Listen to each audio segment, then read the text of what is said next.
ගම්මිරිස් පැලයක් හිටවනවා නම් හිටව ගන්න වලේ දිග වෙන්න ඕනේ අඩි 1.5යි. ඒ වගේම පළලත් අඩි 1.5ක්, ගැඹුරත් අඩි 1.5ක්. මෙන්න මේ ආකාරයට වල සකස් කරගන්න එක හොඳට මතක තියාගන්න ඕනේ. ඒ වගේම තමයි මේ වල කපනකොට අපි හැම කෙනෙක්ම දන්නවා පස්සේ සරුම කොටස තියෙන්නේ උඩ කොටස කියලා. මෙන්න මේ උඩ පස් ටික එක පැත්තකටත් යටින් තියෙන පස් ටික තව පැත්තකටත් දාගන්න විදිහට වල කපා ගන්නවා නම් වඩාත් වැදගත්. මේ ගම්මිරිස් වැලක් විදිහට ඉහළට වැඩෙන්න නම් ඒ ගම්මිරිස් භෝගයට අනිවාර්යෙන් ආධාරකින්නක් අපි සපයන්න ඕනේ. අපිට පහසුවෙන්ම සපය ගන්න පුළුවන් ග්ලිරිසීඩියා ආධාරක ඉන්නක්. මේ ග්ලිරිසීඩියා ආධාරකය මධ්‍යස්ථ මේරුමකින් තියෙන්න ඕනේ. ඒකට හේතුව ඉක්මනින් පැල කරගන්න. ඒ වගේම තමයි මේ ආධාරකින්නේ වට ප්‍රමාණය අඟල් 2.5ක් 3ක්. සරලවම කිව්වොත් ටෝච් එකකට දාන බැටරි කෑල්ලක මහතින් තියෙනවා නම් තමයි වඩාත්ම සුදුසු වෙන්නේ. ඒ වගේම තමයි අපි කියනවා මේ ආධාරක ඉන්න වල මතු පිට ඉඳන් ඉහළට අඩි 6ක් තියෙන්න ඕනේ කියලා. එතකොට පොළව යටට අපි කියනවා වලේ ගැඹුර අඩි 1.5යි නම් ඒ අඩි 1.5ට වඩා වැඩිපුර අඩි භාගයක් යටට වලල ගන්න ඕනේ කියලා. එහෙනම් පොළව යටට යන අඩි 2යි පොළවෙන් ඉහළට එන අඩි 6යි එක්ක අඩි 8ක ග්ලිරිසීඩියා ආධාරකින්නක් අපි තෝරගන්න ඕනේ. ඒ වගේම තමයි මේ ආධාරක ඉන්න කපා ගන්නකොට අපි සැලකිලිමත් වෙන්න ඕනේ හිටවන කෙළවර තියුණු පැති කැපුමක් දාගන්න. ඒ වගේම තමයි ඉහළ පැත්ත කෙලින් කැපුමක් අපි සකස් කරගන්නට ඕනේ. මෙතෙන්දී මේ ග්ලිරිසීඩියා ආධාරකයේ වේලෙන එක වළක්ව ගන්න මැටි ගුලියක් මුදුනෙන් තියලා පොලිතින් එකකින් ආවරණය කරලා ගැට ගහගන්න අපිට පුළුවන්. වලේ හිටවනකොට මේ ආධාරක ඉන්න හැම වෙලාවෙම වලේ කෙළවර මුල්ලක තමයි හිටව ගන්න ඕනේ. වල ඇතුලේ ග්ලිරිසීඩියා ආධාරක ඉන්න හිටව ගත්තට පස්සේ වලේ අඩියට එක පොල්ලෙලි තට්ටුවක් දාන්න පුළුවන් නම් හොඳයි. ඒකට හේතුව තමයි පැලය වර්ධනය වෙන්න අවශ්‍ය කරන තෙතමනය රඳව ගැනීමේ හැකියාව මේ පොල්ලෙලි වලට තියෙනවා.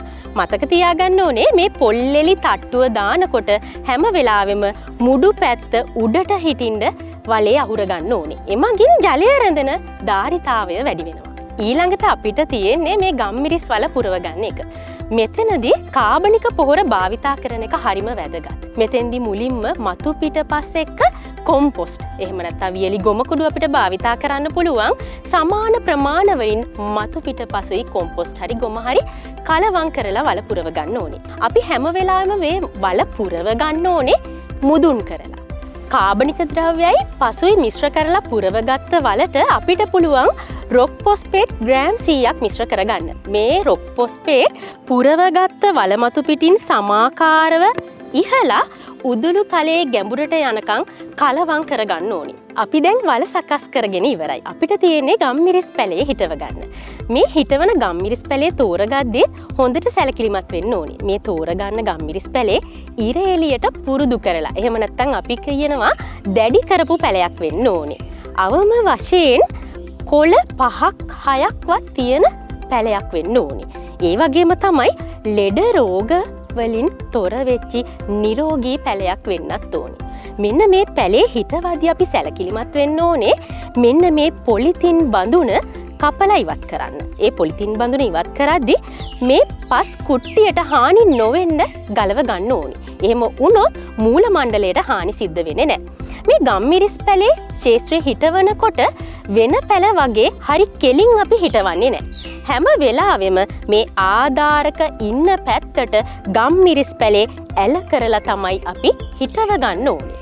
ඊට පස්සේ මේ වැල වැඩිපුර ඇදිලා තියෙනවා නම් මේ ගැටේ අසලින් ඇවිල්ලා තියෙන මුල් ආධාරක ඉන්නට හිර වෙන විදිහට ගැට ගහ ගන්න ඕනේ. ඒ ගැට ගහන්න අපි භාවිතා කරනවා කෙසෙල් පරණැල් වගේ දෙයක්. මේ හිටව ගන්න ගම්මිරිස් පැලේ හොඳින් අත් දෙකින් පසට තද වෙන විදිහට තද කරලා හිටව ගන්න වග බලා ගන්න ඕනේ.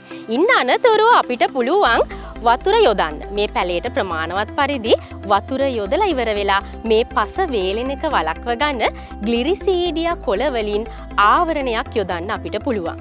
ඊට පස්සේ මේ පැලේට වැටෙන අවුව වැඩි නම් පොල් අතු කීපයකින් හෙවන කරන්නත් අපිට හැකියාව තියෙනවා.